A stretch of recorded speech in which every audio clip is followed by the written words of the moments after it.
네, 이 아침에도 우리 주님을 사랑하는 우리 성도님들에게 하나님의 그 신응답과 축복이 함께 하시기를 예수님의 이름으로 축원합니다. 오늘 하나님께서 우리에게 주신 말씀 갈라디아서 5장 22절에서 23절까지 충성의 열매라는 말씀의 제목입니다. 잠언 말씀에 보면 충성된 사람은 그 주인의 마음을 추수하는 날에 얼음 냉수같이 시원케 한다. 그래서 하나님께서는 하나님의 뜻을 이루는 모든 역사에 하나님이 직접 얼마든지 하실 수 있는 전능하신 하나님이심에도 불구하고 하나님은 믿음의 사람을 통해서 하나님의 역사를 이루어 가시는 그런 계획을 가지고 계십니다. 그래서 오늘 이 예배를 드리는 우리 모든 성도님들은 하나님이 우리를 부르시고 하나님이 우리를 택하셔서 우리를 하나님의 자녀 삼으신 동시에 우리는 주님의 몸된 교회의 일꾼으로 하나님의 일꾼으로 하나님이 우리를 세우셨습니다. 그러면 하나님이 우리를 일꾼으로 세우셨을 때 하나님이 원하시는, 기뻐하시는 그 충성의 모습은 어떤 것인가? 내 삶의 주인 되신 하나님의 마음을 시원케 해드리는 그런 충성된 사람이 충성의 열매를 맺게 되는데, 그러면 우리의 남은 신앙생활을 정말 하나님의 기쁨이 되는 충성의 열매를 맺으려면 어떻게 해야 되는가? 첫 번째로 충성의 열매를 맺으려면 하나님의 부르심에 감격하는 은혜로 충만해야 합니다. 자, 하나님은 우리를 예수 그리스도의 일꾼으로 불러주셨어요. 그래서 주님의 몸된 교회에 우리를 하나님은 주님의 몸된 교회로 우리를 보내신 거죠. 자, 마태복음 20장에 보면 포도원 주인이신 하나님께서 새벽 6시부터 품꾼을 불러서 포도원에 일을 시킵니다. 9시에도 불러와요. 12시에도 불러와요. 오후 3시에도 불러와요. 근데 심지어는 오후 5시에도 놀고 있는 사람이 있어. 너는 왜 놀고 있니? 저를 품꾼으로 쓰는 사람이 없습니다. 그래? 너도 포도원에 가서 일해라. 그런데 문제는 6시면 일이 끝나는 시간이에요. 그러면 5시에 부름받은 품꾼이 일하는 시간은 고작 1시간이에요. 그러면 1시간 일할 바에야 안 시키는 게 낫잖아요. 근데 하나님은 왜 그 사람을 일시켰습니까? 그를 일시키고 복 주시기 위해서. 이게 하나님의 마음이라는 거예요. 포도원 주인은 지금 품꾼이 부족해서 일을 할 게 많은데 품꾼이 부족해서 아쉬워서 이 사람 1시간만이라도 일해달라는 게 아니라 하나님은 아쉬운 게 전혀 없으신 분이에요. 누가 아쉬워요? 놀고 있는 우리가 아쉬운 거예요. 그래서 하나님이 우리를 품꾼으로 불러주시는 거예요. 이것이 바로 부르심의 은혜에 대한 감격. 우리 가스펠 찬양에 그런 찬양 있지 않습니까? 세상에 많고 많은 사람들 중에 주님은 나를 택하신 거죠.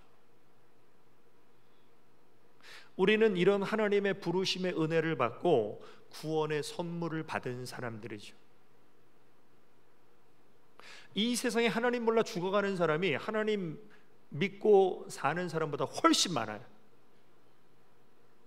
근데 그 많은 사람들 중에서 나를 하나님이 택하신 거예요.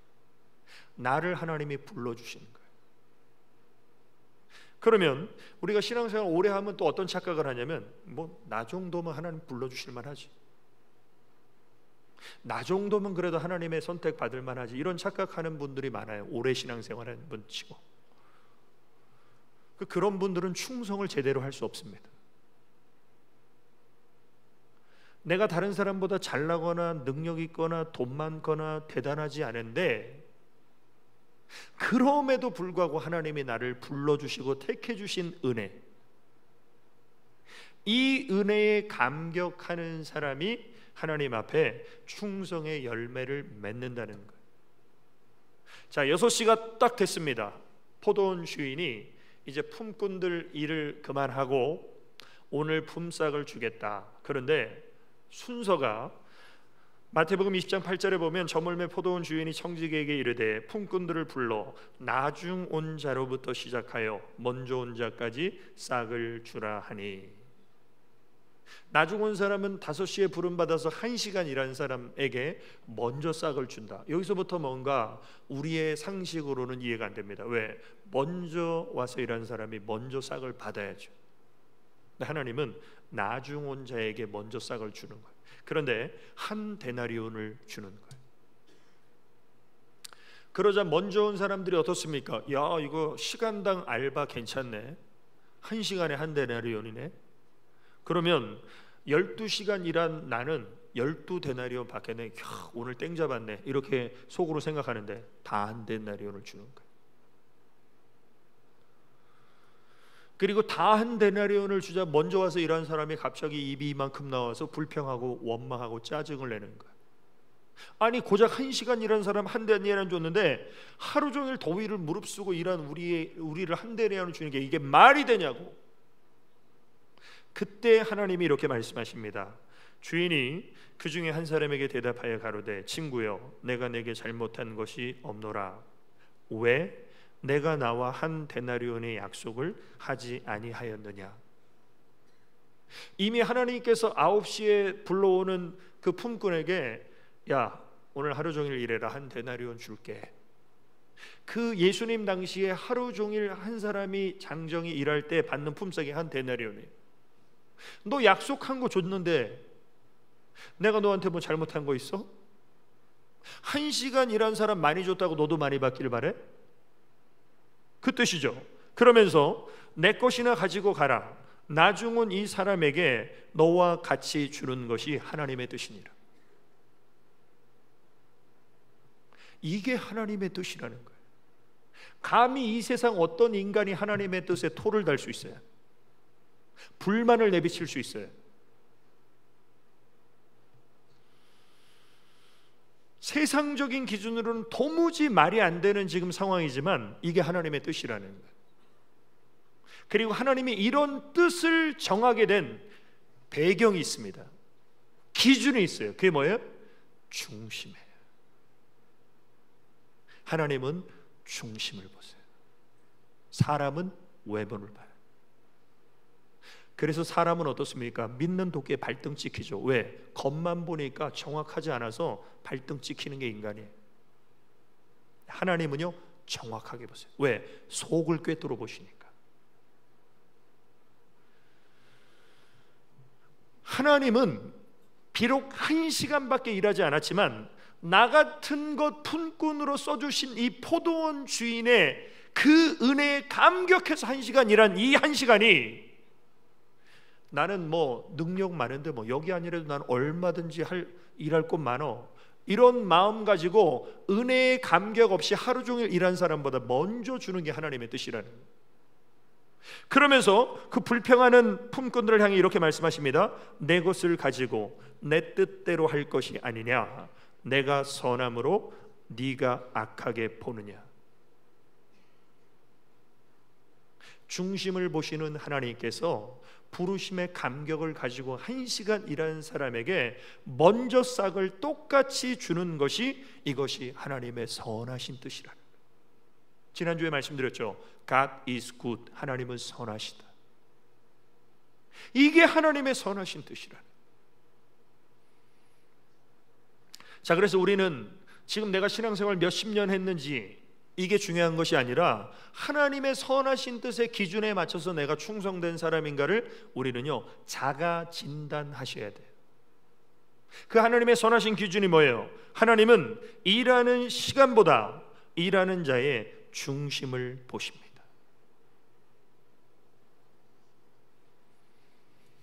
부르심의 감격을 가지고 충성하는 사람과 부르심의 감격이 없이 충성하는 사람, 우리가 볼 때는요 비슷해요. 근데 하나님이 보실 때는 완전히 다른 거예요. 그래서 마태복음 19장 30절에 그러나 먼저 된 자로서 나중되고 나중된 자로서 먼저 될 자가 한두 명이 아니라 많다는 거예요. 이건 무슨 말입니까? 먼저 된 자 중에, 신앙생활 먼저 한 사람들 중에서 상당히 많은 사람들이 부르심에 감격 없이 신앙생활 한다는 거예요. 부르심에 감격 없이 사명 감당한다는 거예요. 이 사람들 다 뒤로 뒤처지게 돼 있어요. 그리고 늦게 하나님 믿었지만 나 같은 죄인 구원해 주신 하나님의 그 은혜와 사랑 정말 감사합니다 하는 사람은요 늦게 믿었어도 앞으로 갈 것이다. 이런 사람이 많다는 거예요. 이게 하나님의 뜻이라는 거예요. 그럼 오늘 우리 성도님들, 내가 신앙생활을 오래 했건 짧게 했건 중요한 것은 무엇입니까? 내 마음에 하나님이 나를 부르시는 그 부르심의 은혜에 대한 감격, 이것을 요한계시록 2장에 보면요 처음 사랑이라고 그래요. 오늘 우리 성도님들 내 마음속에 처음 사랑의 감격이 있는가 없는가, 이게 우리 신앙생활에 정말 중요한 거예요. 내가 뭐 찬양대를 10년 했고 교사를 20년 했고 이게 중요한 게 아니라 지금 내 마음속에 처음 사랑의 감격이 있느냐. 없으면 하나님이 책망하시는 거예요. 그게 바로 에베소 교회 아닙니까? 에베소 교회는요 대단한 교회예요.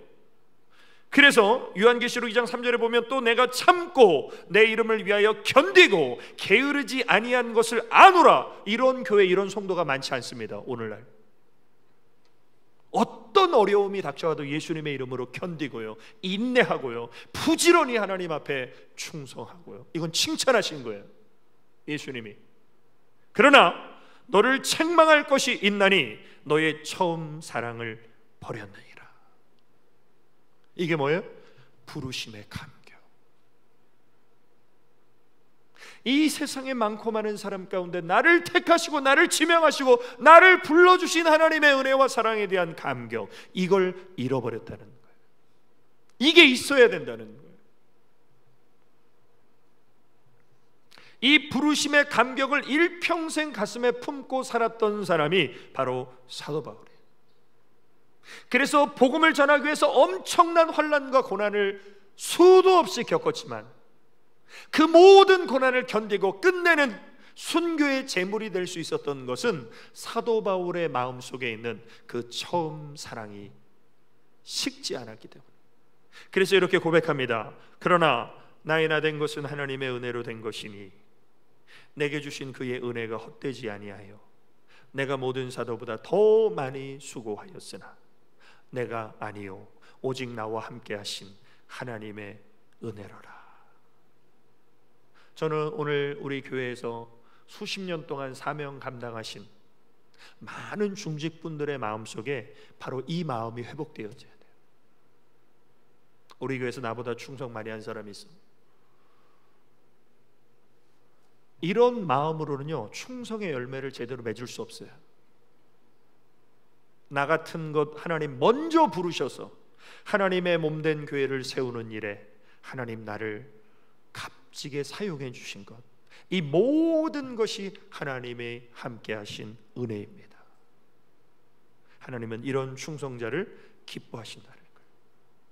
오늘 우리 예배드리는 모든 성도님들, 내가 예수 믿고 내가 신앙생활하고 내가 사명 감당하는, 내가 직분받은 것이 다 당연하게 생각되시면 나는 굉장히 변질돼 버린 신앙을 가지고 있는 거예요. 메마른 우리의 심령에 하나님의 사랑이 다시금 새롭게 임하셔서 처음 사랑, 부르심의 감격이 회복된 주의 일꾼으로 살아가시기를 주님의 이름으로 축원합니다. 두 번째로, 충성의 열매를 맺으려면 하나님의 사랑을 경험하여 하나님을 경외해야 합니다. 제가 자주 말씀드리지만 인간은 조건적인 사랑밖에 못해요. 그러니까 이 세상 어떤 사람도 하나님을 무조건적으로 사랑할 수 있는 사람은 아무도 없어요. 우리는 조건적으로만 하나님을 사랑합니다. 근데 그 조건이 뭐냐면요, 하나님의 사랑을 받은 거예요. 하나님의 사랑을 경험하는 거예요. 내가 하나님의 사랑을 받고 내가 하나님의 사랑을 경험해야만 하나님 사랑할 수 있어요.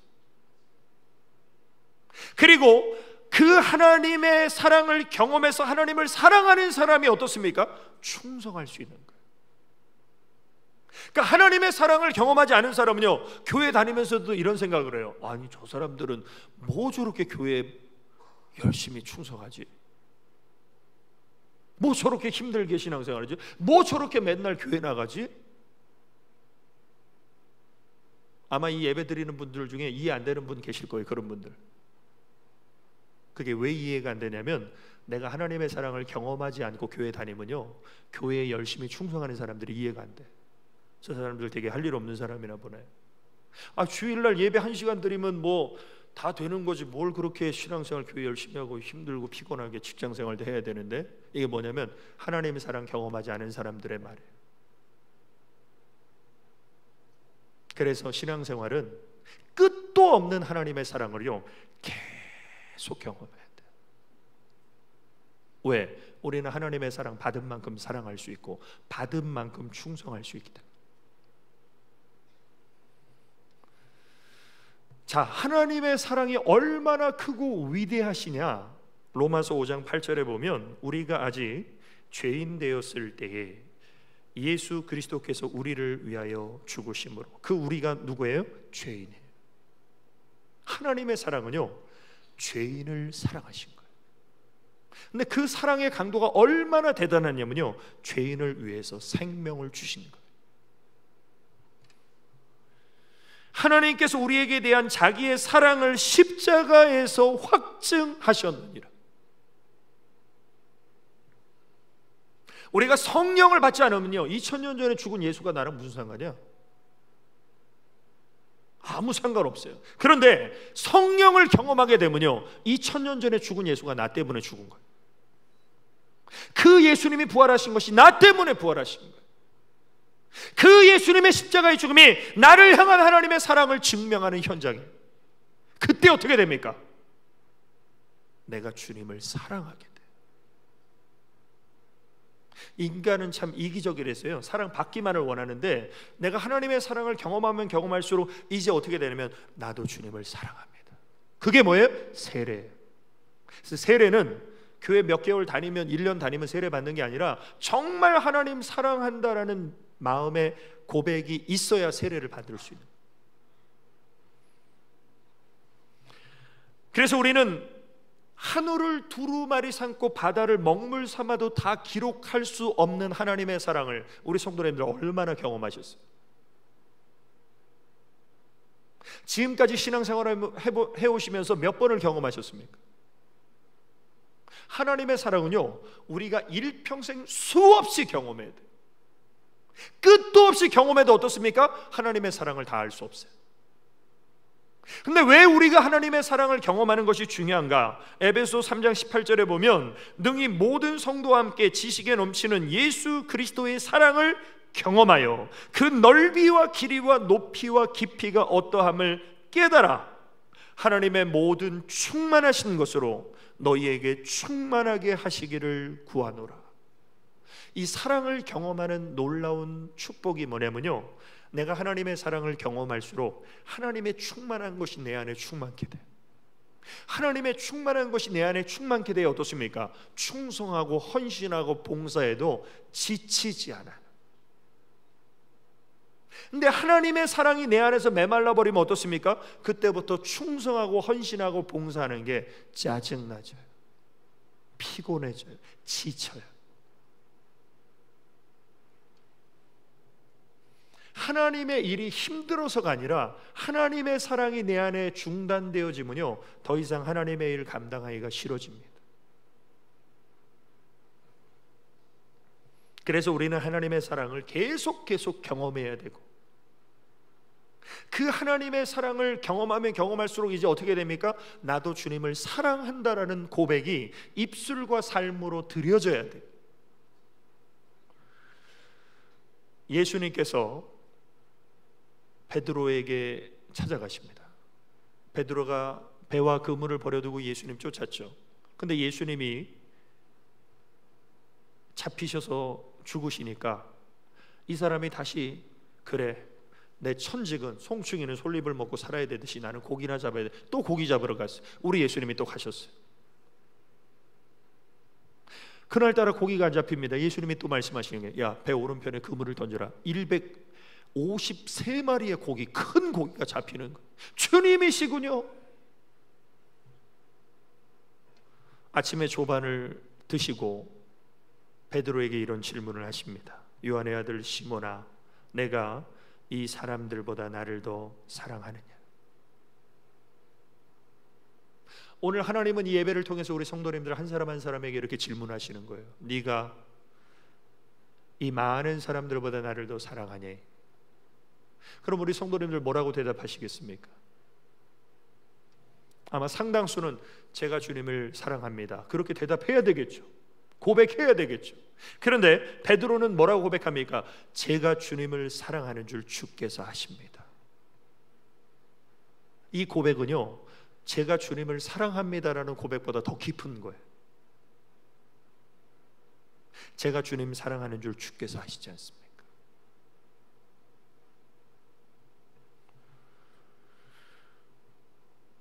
하나님은 십자가에서 자신의 생명을 내어주시면서 우리를 사랑하셨듯이 그 사랑을 받은 우리가 하나님을 그런 마음으로 사랑하기를 원하십니다.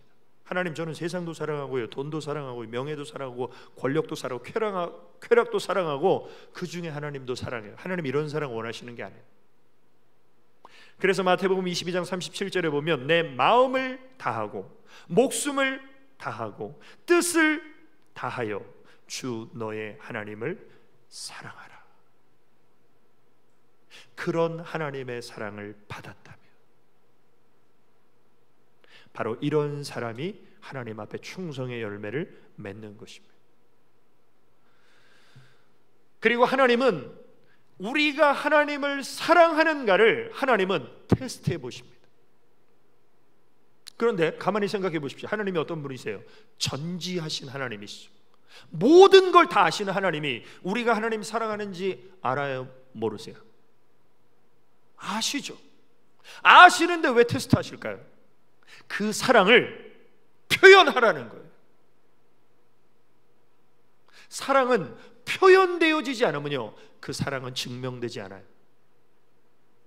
그래서 하나님은 아브라함에게 말씀하십니다. 야, 네 사랑하는 독자 이삭, 네 목숨보다 더 사랑하는 자식 번제로 바쳐봐.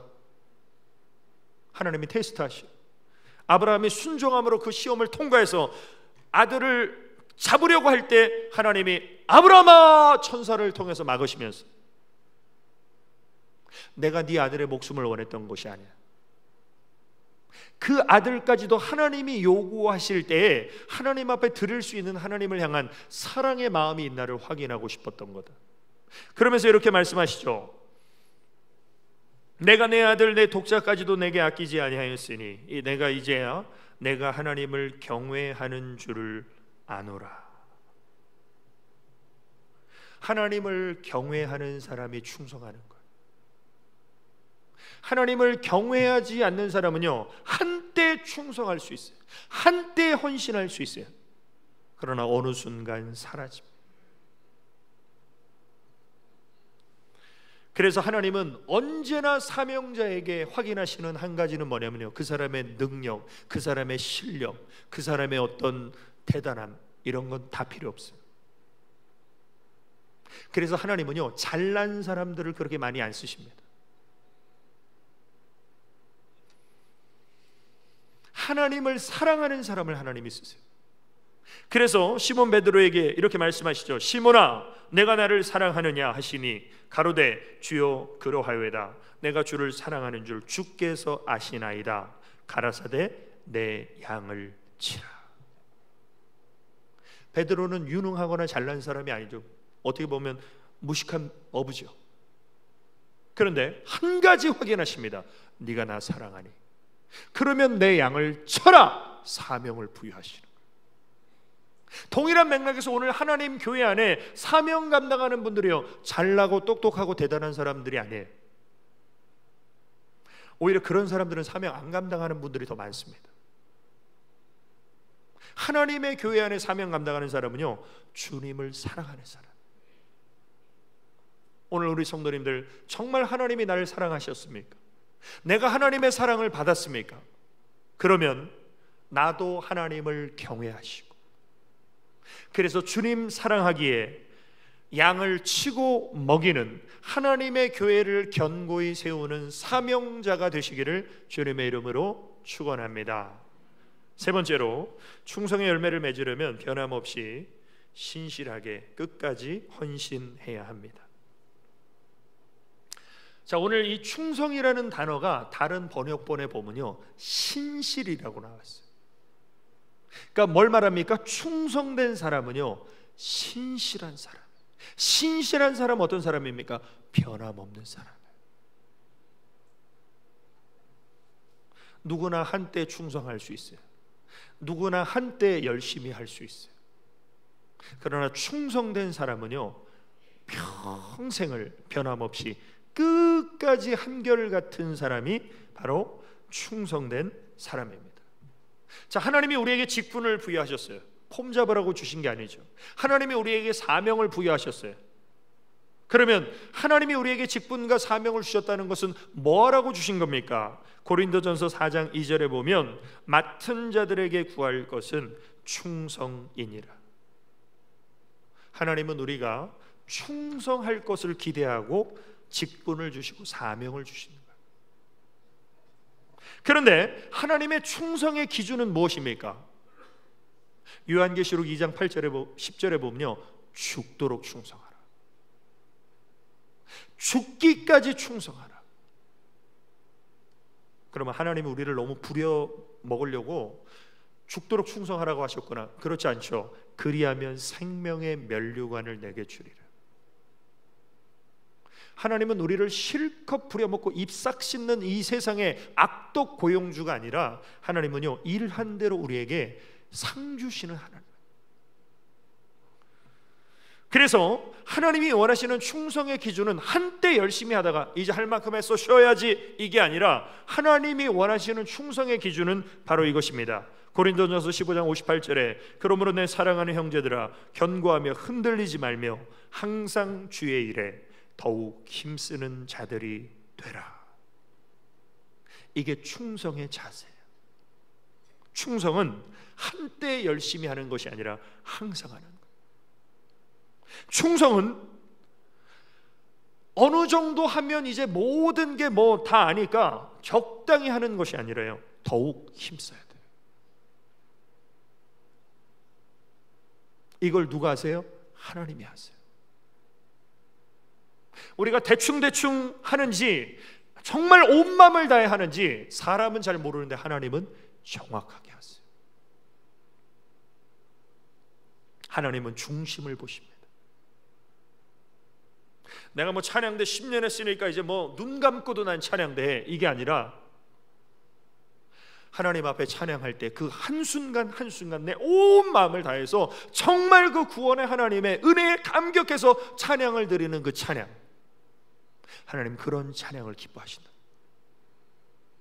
내가 교회 학교 교사 20년째야 뭐 이제 애들 표정만 봐도 알아, 그게 아니라 그 한 영혼 한 영혼을 가슴에 품고 그 영혼을 정말 하나님 앞에 세우기에 눈물로 기도하는 교사, 하나님은 그런 충성을 기뻐하신다. 무슨 일이든지 오래 하면 도가 통하죠. 그러나 내가 도가 통했기 때문에 뭐 다 잘한다고 다 알 수 있다라고 그냥 그런 식의 충성을 하나님이 원하시는 것이 아니라는. 그래서 이런 말이 있습니다. 주님 안에서 살아가는 것은 만족이 있어도 우리는 주님 안에서 사는 삶은요, 언제나 만족하는 거예요. 나보다 잘 사는 사람 보면서 저 사람 저렇게 잘 사는데 하나님 왜 나는 이 모양 이 꼴입니다. 그건 마귀가 주는 생각이에요. 이 세상의 3분의 1의 인구가요, 배를 골고 살아요. 그러니까 우리는 예수 그리스도 안에서 어떤 형편에 있든지 우리는 만족하고 자족해야 된다. 그러나 하나님의 사명만큼은 만족함이 없게 하소서. 하나님이 나에게 주신 사명 감당함에 있어서는요, 만족하지 말라는 거예요. 내가 하나님 앞에 더 기도하고 하나님 앞에 더 겸손히 더 끼어서 더 주의 영광 위해서 내가 쓰임 받아야 되는데, 이런 마음을요 죽을 때까지 가지라는 거예요. 제가 강단에 설 때도 원고 제가 다 준비했죠. 제가 여기 20년 가까이 쓰고 있죠.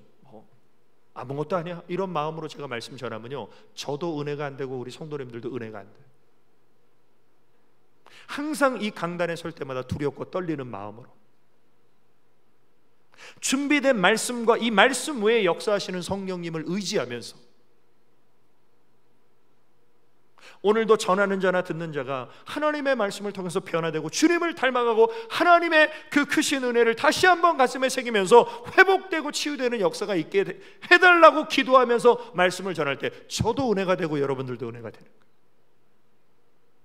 오늘 사랑하는 성도 여러분, 절대 신앙의 매너리즘, 사명의 매너리즘에 빠지지 마시고 하나님의 그 뜨거운 사랑과 은혜에 감격해서 신실하신 하나님 닮아 끝까지 충성하시기를 주님의 이름으로 축원합니다. 결론입니다. 충성의 열매를 맺으려면 하늘의 영원한 상을 바라봐야 합니다.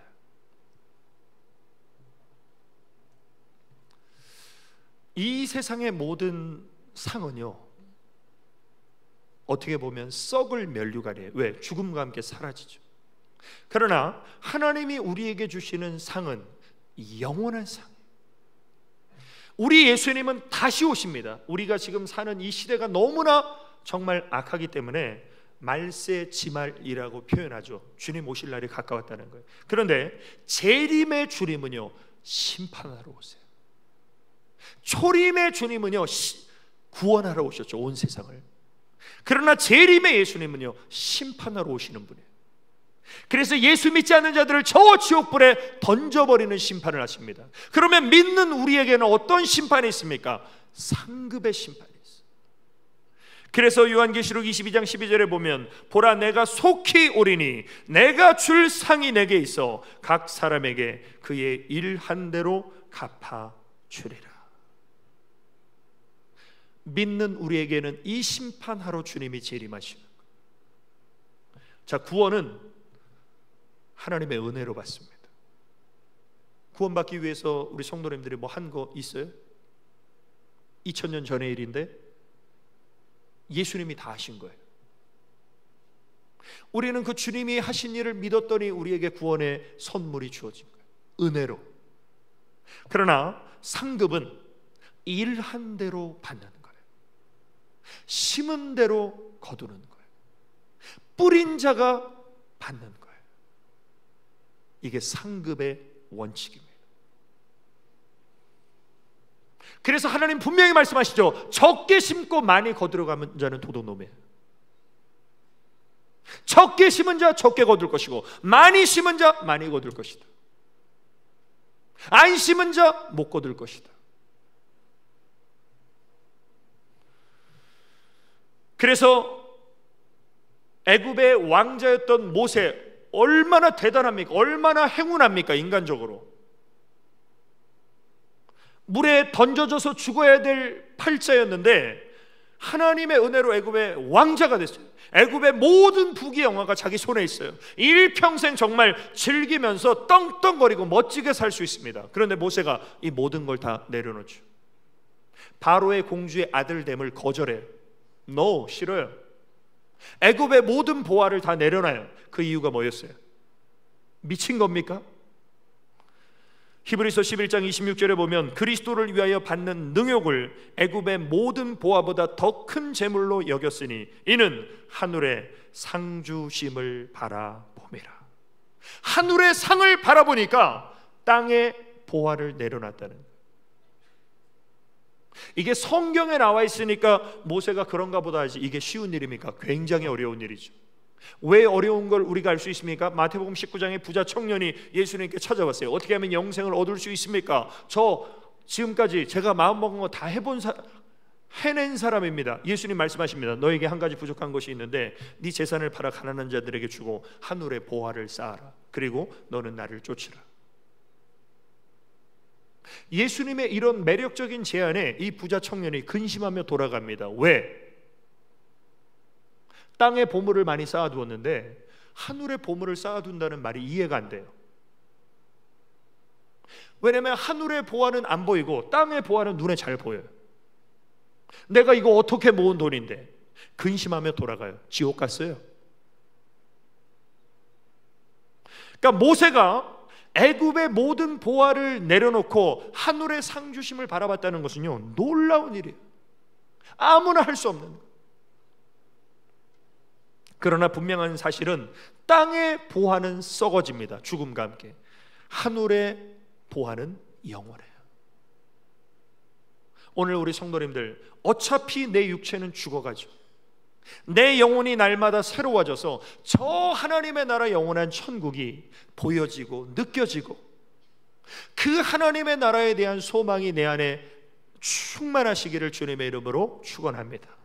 그래서 사도 바울은 로마의 감옥에서 순교할 수 있었던 거예요. 이 세상에 목숨 소중한 건 누구나 다 알죠. 근데 그 목숨을 내어놓을 수 있었던 이유가 뭐냐면, 사도 바울이 이렇게 고백합니다. 내가 선한 싸움을 싸우고 나의 달려갈 길을 마치고 내 믿음을 끝까지 지켰으니 이제 후로는 나를 위하여 의의 면류관이 예비되었으므로. 누가 주십니까? 주 곧 의로우신 재판장이 그날에 내게 주실 것이니. 자, 사도 바울은 하나님의 부르심의 은혜에 대한 감격으로 평생 살았죠. 근데 그것만 가지고 안 돼. 또 한 가지 중요한 게 뭐냐면요, 하늘의 의의 면류관을 바라봤다는 거예요. 오늘 저와 우리 성도님들에게도 이 두 가지가 있어야 돼요. 히브리서 11장 6절에 믿음이 없이는 기쁘시게 못하나니 하나님께 나아가는 자는 하나님이 반드시 계신 것과 또한 자기를 찾는 자들에게 상 주시는 이심을 믿어야 할지니라. 그러니까 우리가 하늘의 상을 소망하면서 주를 위해 충성하는 거, 이거 인간적인 거 아니에요. 이거 반드시 하나님을 기쁘시게 하는 믿음이다. 그래서 오늘 이 예배를 드리는 우리 모든 성도님들, 정말 이 세상에 많고 많은 사람들 가운데 나를 택하시고 나를 부르신 하나님의 은혜, 이 감격이 내 안에 회복되시고, 또한 내가 이 세상 떠나서 하나님 앞에 서게 될 때 정말 하나님께서 나를 위하여 예비하신 면류관이 있는 삶을 내가 살았는가, 그런 삶을 살고 있는가, 자기를 한번 점검하셔서 우리 하나님 앞에 서게 될 때 잘했다 칭찬받는 우리 모두가 되시기를 예수님의 이름으로 축원합니다. 우리 기도드리시겠습니다. 아버지 하나님, 크신 은혜와 사랑을 감사를 드립니다. 하나님 보실 때 충성의 열매를 맺을 수 있도록 이제 우리 하나님 앞에 부르심의 감격이 회복되게 하시고, 그래서 처음 사랑이 우리 안에 식지 않게 하여 주시고, 하나님의 사랑을 받았기에 우리도 하나님 경외하는 믿음으로 살게 하시고, 어떤 상황과 환경 속에서도 변함없이 신실하게 끝까지 하나님 앞에 헌신하여 하늘의 상주심을 바라보고 의의 면류관을 받아 쓰는 우리의 생애가 되게 하여 주옵소서. 예수님의 이름으로 기도 올리옵나이다. 아멘.